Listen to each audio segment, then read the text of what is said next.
It's been 4 months since President Trump's stunning election night win. We still haven't gotten an official autopsy report from the Democrats as to why Hillary Clinton lost the 2016 election. But in a new book, Game of Thorns, one historian examines how that happened and how Donald Trump's business background may have helped him connect with voters. New York Times bestselling author and presidential historian Doug Wead joins me now. Doug, thanks so much for being here. Thanks very much.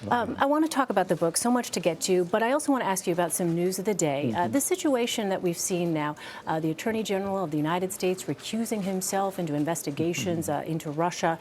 Are there any parallels at all, as a historian, anything at all that comes close to what we're seeing today? Well,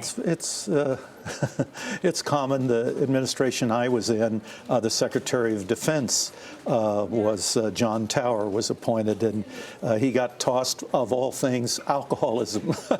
So how could anybody in Washington, D.C. throw somebody out of office for alcoholism? But that's what he was hit on. And, of course, immediately I thought of Eagleton and George McGovern. That was pretty startling. He said, I'm a 1,000%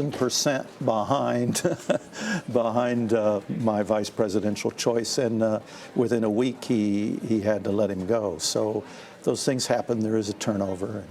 But these circumstances, some might say, would seem to be somewhat unique in our history, where these questions of another country's interference potentially in our democracy, something that we haven't necessarily seen before. Well, that's what Chinagate was all about. Chinagate was, there was a congressional inquiry.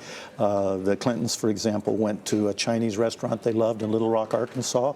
The fry cook in the back, Charlie Tree, made the fried wontons and the crab rangoon, and within a few months he had $1 million wire transfer from Niglap Singh in Macau, China, and $600,000 he gave to the DNC and gave to the Clinton Legal Presidential Trust Fund to help them defend themselves against charges that were being made against them, and to the re-election campaign of President Clinton.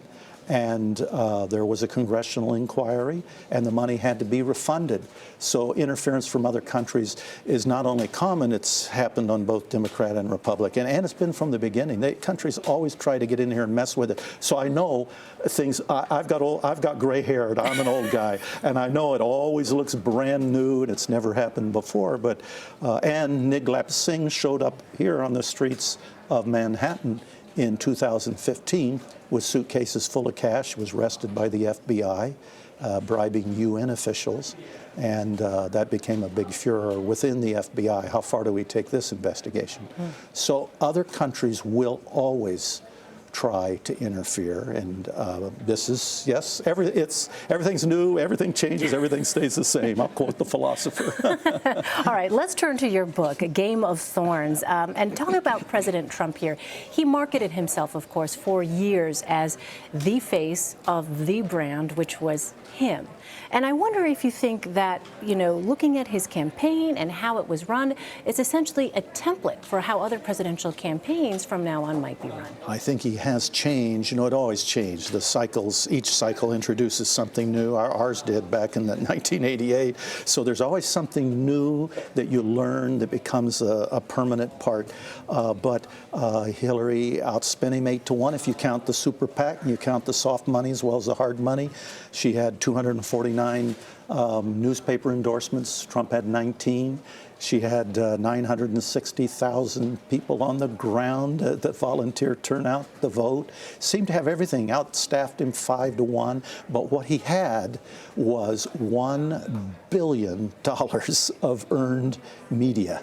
It was negative and it was positive, but it literally sucked the oxygen out of the campaign. And my sources in Trump Tower, I would go back to them, say, you guys are messing this up, and you got to get him off Twitter. And I was trying to probe and see all these things he's doing wrong. And they would say, no, he's on message. I said, he's off message. They said, you don't know the message. They said, the message is number one, make America great again. And the second message is, I ain't no politician. And even when he's off message, he's on message. So this was their argument. Yeah, I mean, and that message is in fact what appealed to a broad swath of his base of support. But you say at one point President Trump considered dropping out. What made him stay in? Yeah, yeah. Part of it, I believe, now I've been told conflicting stories. I have some that say Trump was just teasing or testing people to see what their reaction would be to test their loyalty. I have others say he's absolutely, totally shaken and despondent. But Reince Priebus, some of the kids and the family came in and said, Dad, you got to stay in. This is non-transferable. This was after the Access Hollywood This is after, yeah. You can't pass it on to Mike Pence. It won't work. He will not be elected president. It's you or nothing.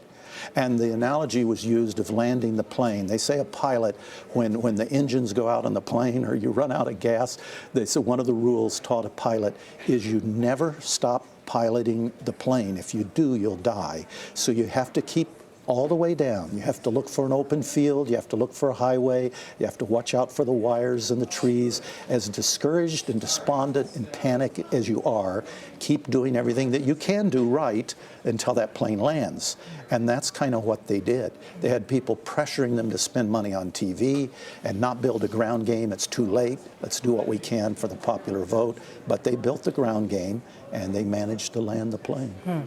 Well, one of the prevailing narratives from this election was that Hillary Clinton was fully expected to win, and that, in fact, her defeat and Trump's victory was a shock. And it's interesting, our Major Garrett, a CBS News chief White House correspondent, talked to Jennifer Palmieri, a close advisor to the Hillary Clinton campaign, and she said that while Hillary Clinton was devastated, she was among the least surprised by this. What's your take on it? I would concur completely with that, but she was devastated. So some people mistake that. You know, someone may be terminal, they may be dying of cancer, they may be 92 years old, and there's still shock and grief when they pass and pain when they pass. But she had plenty of warning signals, and they came from prominent people. Barack Obama, they came from Bill Clinton. Bill Clinton was constantly saying, you're leaving the Catholic vote on the table. You've got to get in there and get it. In fact, he nagged them so much they put him on the road. They put him in Wisconsin, Pennsylvania, all these states. Okay, this is what you think. Go there and campaign for us. At one point, he was so angry after a phone call. You probably read about this. He took his phone and he threw it off the rooftop of the presidential library.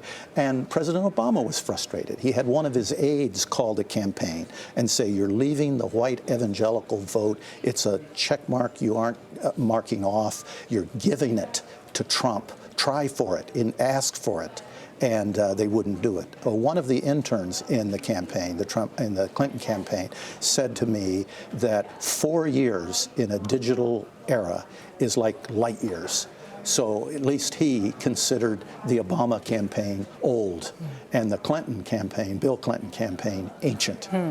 And you have, I don't want to give it all away, but you have written a really sort of dramatic account of her reaction. Can you just give us a little bit of the flavor of that? That comes from 3 sources, and the first source, when I first heard it, I thought, well, this sounds tabloid, I'm not interested.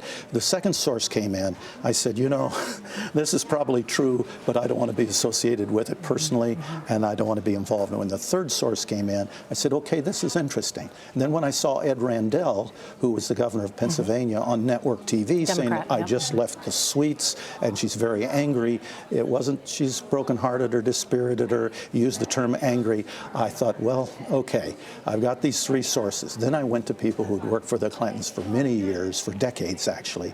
I said, let me give you a description and you tell me, is this possible? Is this a person that you worked with? And they said, absolutely. They said, this is a part of her personality, for good or bad, and she can be high-strung and you don't see it. And they said it works both ways. Sometimes she may be upset about something. Someone will walk in the room and the light switch will go off and she'll be absolutely charming and patient. Well, it's a fascinating account. Doug Wead, thanks so much for coming in. Thanks, Elaine.